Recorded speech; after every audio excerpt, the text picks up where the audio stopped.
It's in me, it ain't on me. The grind and keep it coming. Serving early in the morning. Trying to make it home with this money, yeah.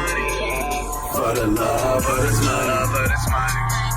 For the love of this money. It's in me, it ain't on me. The grind and keep it coming. Serving early in the morning. Trying to make it home with this money, yeah.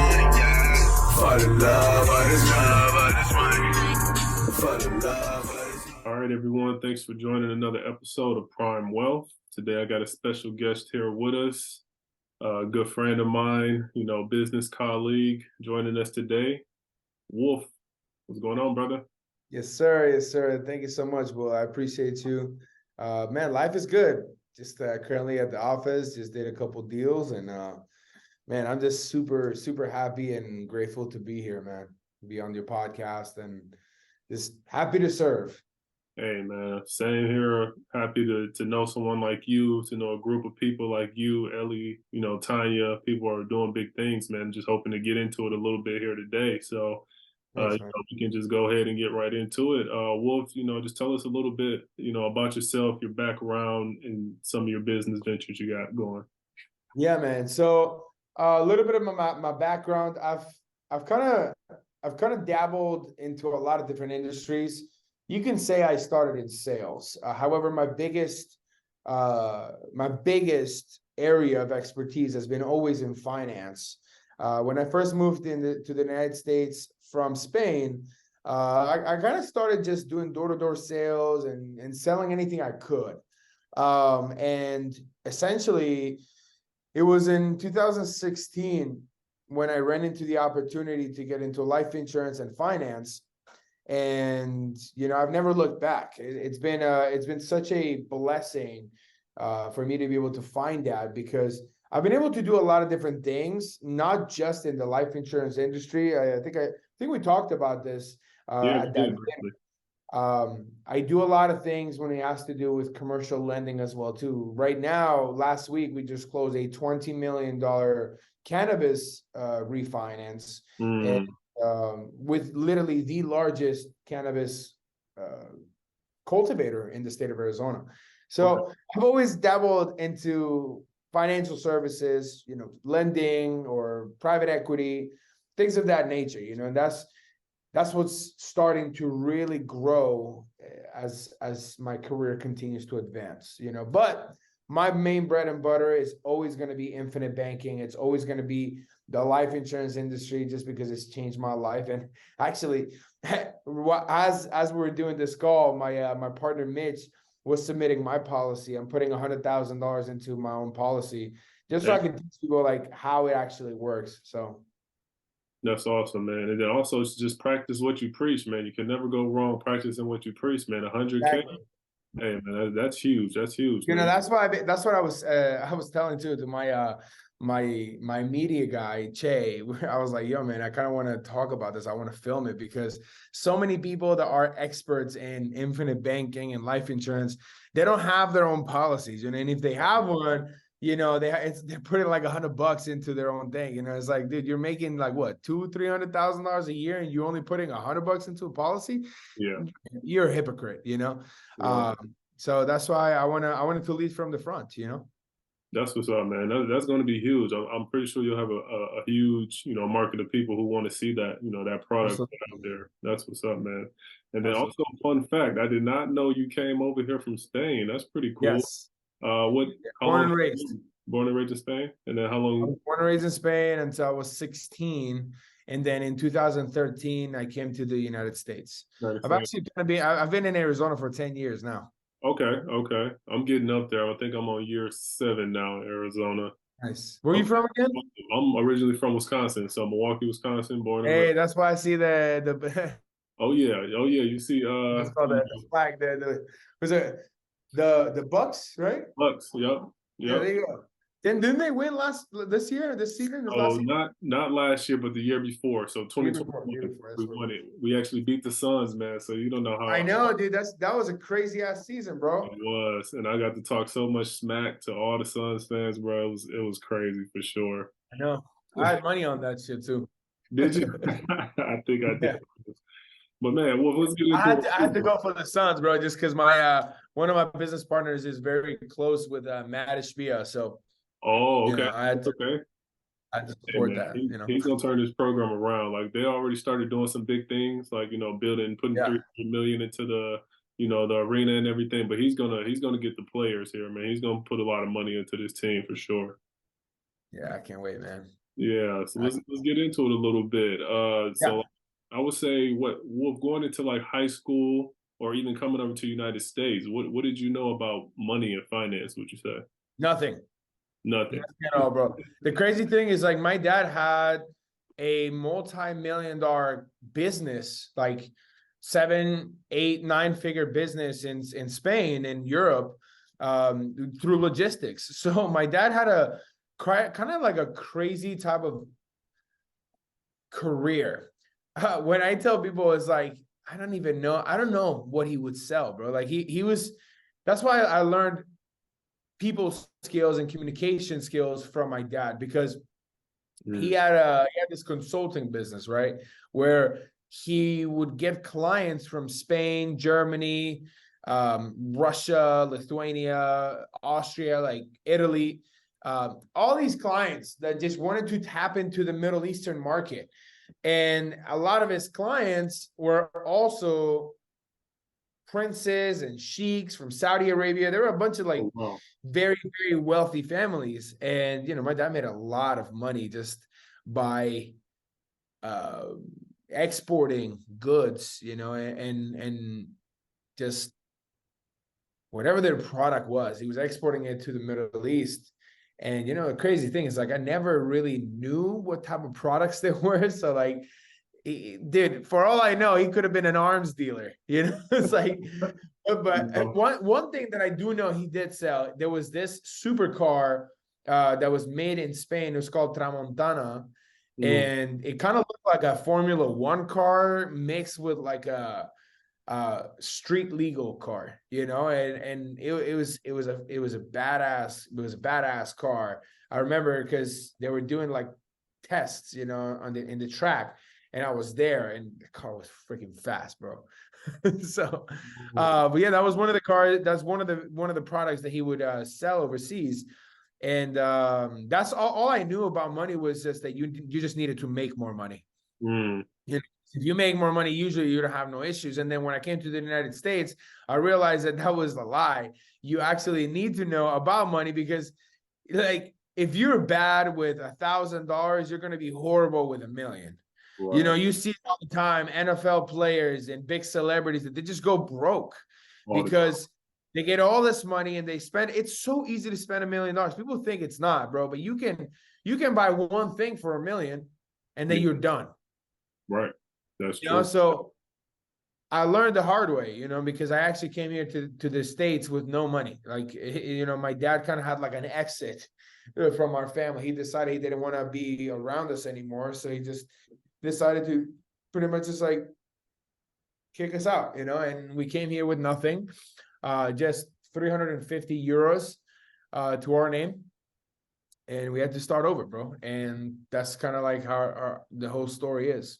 Yeah, man, that's definitely crazy. Like, yeah, man, a lot of people make money, but it's not what you make out here. It's what you keep, what you can say, what you. And I say that all the time, bro. It doesn't matter how much money you make. It matters how much money you can keep. Yeah.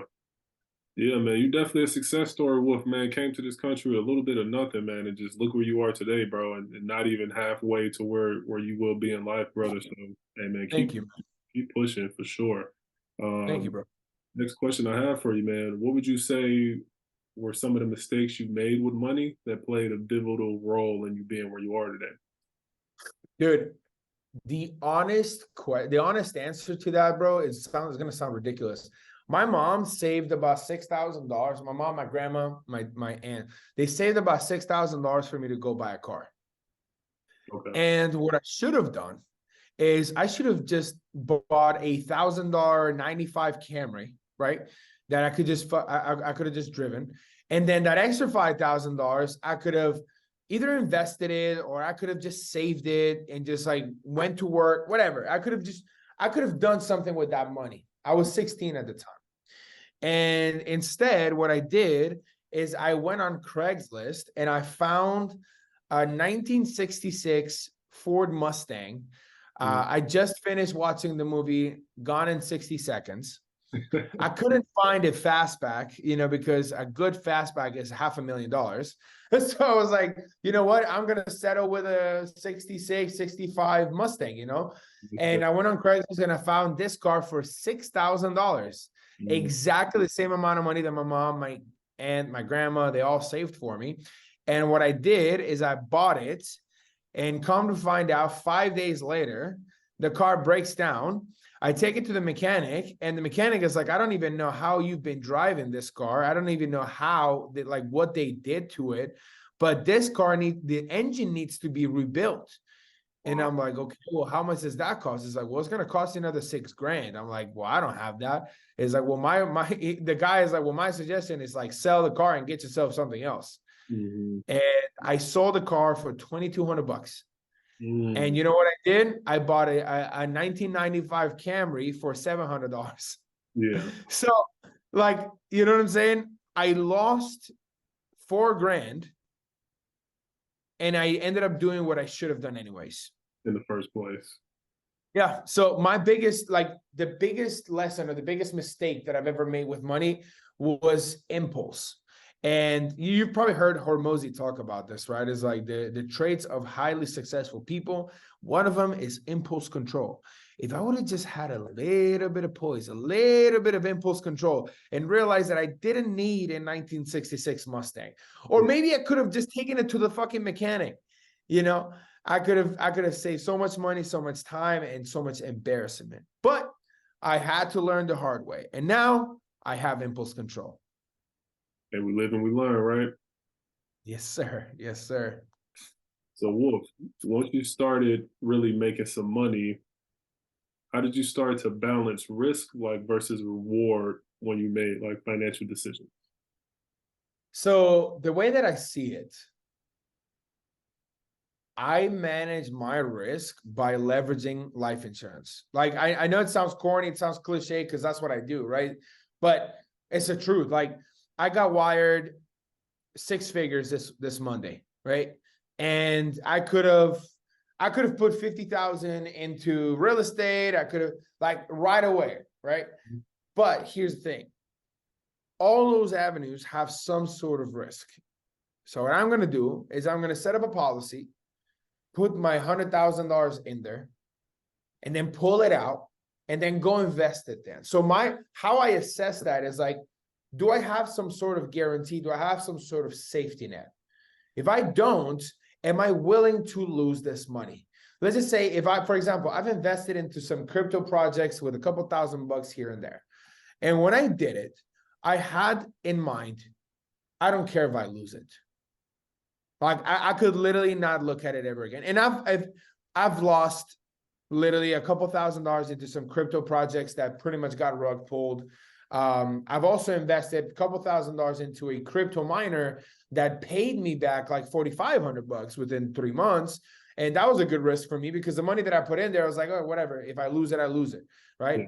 So all in all, if I'm going to risk money, it's money that I'm not afraid to lose. If I'm going to invest money, I'm going to make sure it comes from my policy first. I'm going to make sure I structure it inside of one of these IULs that I can pull out the money and then invest it. Because if I lose it, I'm still making money on the money inside of the policy because I never withdrew it. I just borrowed from it. And the loan is actually paying me a spread for the money that I pulled out.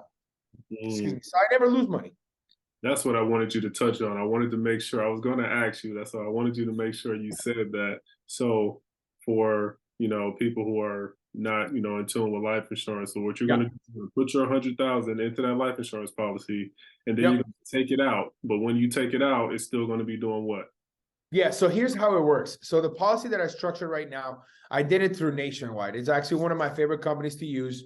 Right now, they have an option to have a 0% like a 0% floor, right? Which means that I can never lose money. It has no fees, no extra added fees. And the historical average rate is about 13 to 14% a year.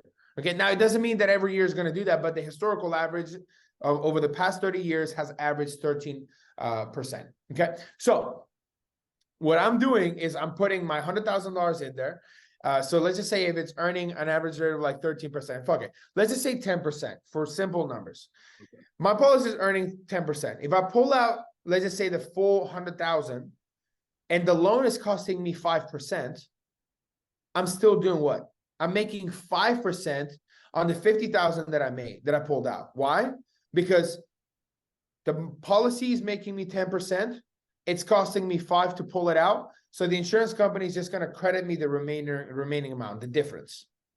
Does that make sense? So now I'm making 5% profit inside of my policy, and now I have $100,000 that I can go invest. And now I can be a little bit more risky. Hormozi said this too. It's like how you make millions of dollars or how you become rich is by risking a little bit of money, like with high risk, right? Putting a little bit of money with high risk, or I think it was a lot of money with a lot of risk, and then how you preserve it is I was saying it right the first way. It was a little money with a lot of risk, and how you preserve the wealth is a lot of money with a little bit of risk. That's right. That makes sense. So that's essentially what I'm doing. Is I'm putting a little bit of money, right, with a lot of risk into one of these plans, right? Because the money that I'm pulling out, I can be risky as hell now. Right. I can put it into real estate. I can buy a business with it, whatever it is. It's a little bit of money in the grand scheme of things. And when I'm making all these millions, then I can be a little bit more conservative. I can buy apartment complexes. I can buy long-term real estate. It's a little bit of risk with a lot of money. A lot of money. Yeah, man, that's powerful. That's why I get so fired up about these life insurance policies, bro. The type of avenues that you can make money, and even when your money is making money, you're still making money, man. It's crazy. Exactly, bro. And watch, like you'll be able to use me as a case study as well. Like we're in the same office, man. You can literally use me. Once I'm gonna make a whole video about this. So once that stuff comes out, man, just like feel free to use that. We gotta get that information out there. Yes, sir. Definitely looking forward to it, Wolf, man. Yeah, we'll talk, man. This is just part one for sure. Yes, sir. Next question I have for you here. Do you have any habits or routines that you say contribute to your financial success? And if so, how have you developed them over time? Yeah, man. So that's I like to answer those kind of questions because I actually don't have a specific routine that I follow. I just kind of have a guideline. Like certain things I need to do before the day's over. So for example, every day, every morning I wake up and I do my best to at least touch grass. And it's gonna like sound weird, right? But I'm half naked in the sun. Like I lay on the grass, half naked, just underwear on, getting some vitamin D on my chest, legs, everything. And surprisingly, it's giving me a lot more energy. It's giving me a lot more productivity. And I'm kind of just like a lot more laser focused when I do that than the days that I don't. So I make it a habit. Dude, I drink a lot of water too right when I wake up. Like it's just, again, another guideline, right? So it's not, I guess it could be a routine now, but I drink a lot of water just because I need to get hydrated right away so I can think a little bit clearer. Then I drink my coffee if I need to, right? But the biggest thing that I can say, the routine that I follow or the guideline that I follow is like, I do my best to have a booked up calendar. And what I mean by that is I have to make sure that my day is productive. So let's just say tomorrow, Will, all my appointments canceled, okay? I will still show up at the office because I will schedule in my calendar a block of time that I have to go to the office. Like, watch. I'm gonna show you. So look, I don't know if you can see it, but this is my calendar. Okay. Every week is like that. Every week. Do you see that? Every week is like that. All the red is business. Do you see? I keep going, bro. It ain't stopping. Yeah. So okay. So what I mean is like, I don't have to have $1 million appointments. I don't have to have recruiting meetings. Like, no, like I will schedule appointments, but if for some reason I have a very empty day, I will show up at the office and I'll figure out a way to be productive, whether it's planning out my content, whether it's outreaching to people, to new people, new clients, new leads, or just making myself a list of people that I can reach out to. How do I do that? I go on Yelp. I go to bizbuysell.com. I find businesses that I can reach out to, and I make connections with those people. I go on Instagram and DM people. And it's all about productivity. Productivity. Okay. My biggest guideline. And again, it's not a routine. I don't wake up at 5 a.m. I don't go to sleep at 9. I don't like write my goals, even though I should. I don't meditate. Like the biggest thing is like I touch grass, get some sun, drink some water, and just get to the office, get out of the house. I get out of the house, bro. And then I plan my week to be booked up. And then the biggest thing too, man, I'm active. I don't give a damn like how busy someone is, bro. Like I promise you, I am a lot more busy than 95% of people that will be watching this, of 95% of people that follow me. Like I'm a very busy person, and I still make it a point to actually get active. Like for example, today, I knew I was going to have a busy afternoon. What did I do? I scheduled beforehand my morning workout, and me and Mitch went to the gym this morning. Okay. We got active. Active and productive. Okay. That's it. Even when your appointment's canceled, that's not the time to, oh, this is me time, lazy time. No, fill that time with some other productivity. Stay That's it. active. That's Cool. it. That's what's up. So what do you think the value of a college education will be in the near future?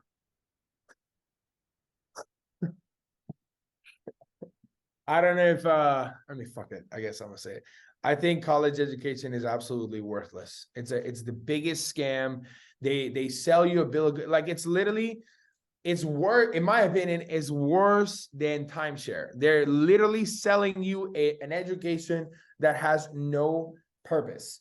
If you really look in the data, there's a lot of data that supports that a lot of the college education and degrees that they sell you, because that's what they're doing. That tuition you're paying, you're still being sold. And it's crazy to me because people will demonize courses and gurus that sell you $5,000 to $10,000 courses, which you could actually say that that's a tuition that you're paying for an education, right? But they will go into that $2-3 million tuitions for these degrees and these certificates, and then not be able to get a job, not be able to get an actual career into the field because they're oversaturated. Now, don't get me wrong. I think for things like doctors, attorneys, surgeons, practical degrees, 1,000% that's worth it. I think it's a little bit too expensive, in my opinion. I don't know if I would pay $500,000 for a degree in medicine, but you know, whatever, to each their own. But a lot of these like arts major, gender studies, and fucking cuckoo head, like dumb shit, bro. There's so many